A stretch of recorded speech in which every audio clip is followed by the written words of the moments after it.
Good morning and welcome to the 97th edition of Wake Up Tacoma. Today is Wednesday, February 14th, otherwise known as Valentine's Day.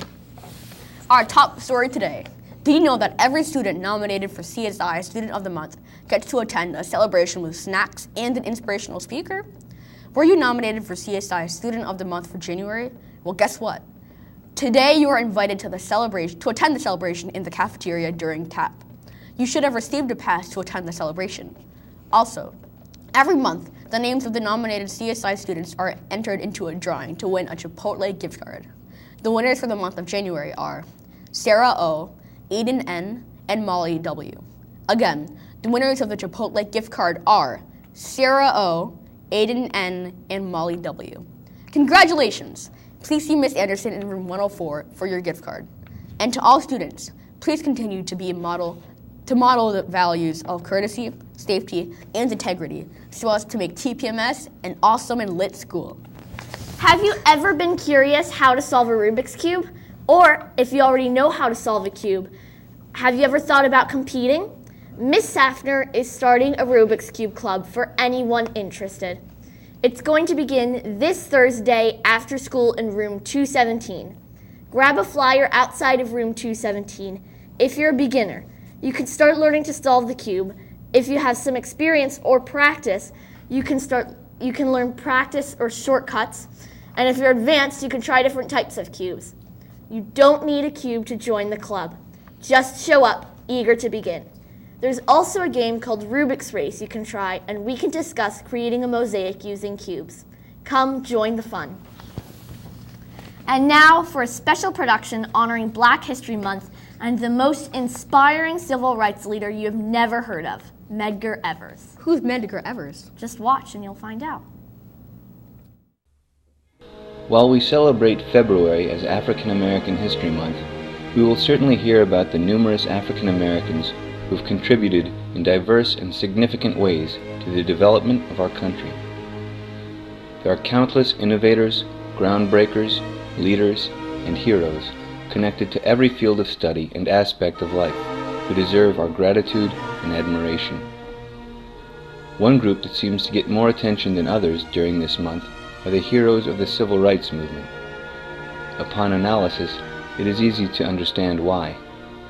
The people associated with the civil rights movement of the 50s and 60s were not only great thinkers, philosophers, and leaders, but also had to have the psychological, moral, and intellectual fortitude or strength to overcome the almost overwhelming obstacles that the prejudices of the day presented. Imagine fighting for what you believe to be right and just, only to be attacked and reviled. How many of us would continue the fight after being jailed, beaten, threatened, and insulted? Without question, the person most commonly connected with the civil rights movement is Martin Luther King, and with good reason.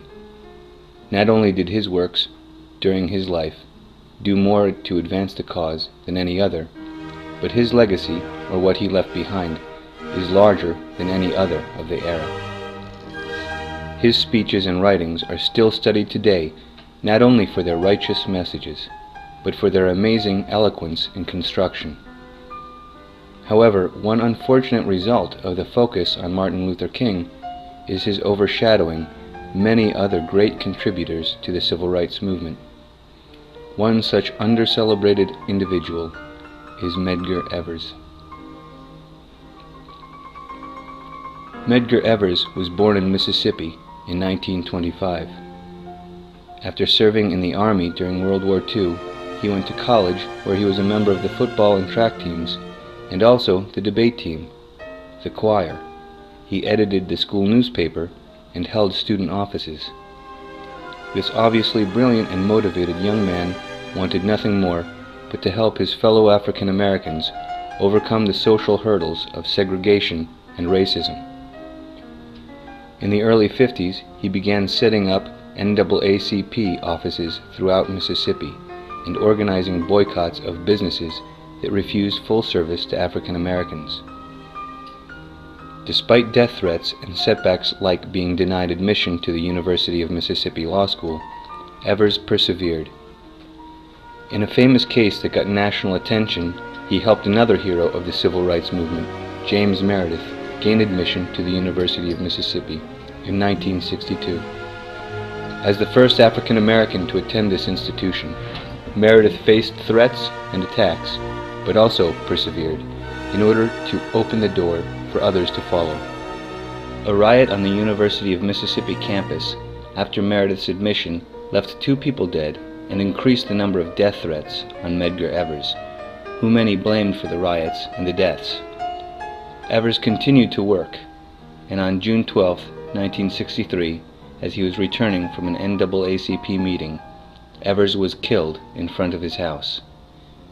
The man suspected of the murder, Byron De La Beckwith, was greeted at the courthouse during his trial with a handshake by the then governor of Mississippi, and found not guilty of the crime despite what most saw as overwhelming evidence against him. He faced trial again 5 years later and was again acquitted. Finally, in 1994, in his 3rd trial, 30 years after the crime, Byron De La Beckwith was found guilty of murder. Another example of the frustratingly slow yet, we hope, inevitable march towards the promise this country holds. A promise that Medgar Evers selflessly worked for against great odds, sacrificing all he had to advance this cause, this promise, liberty and justice for all.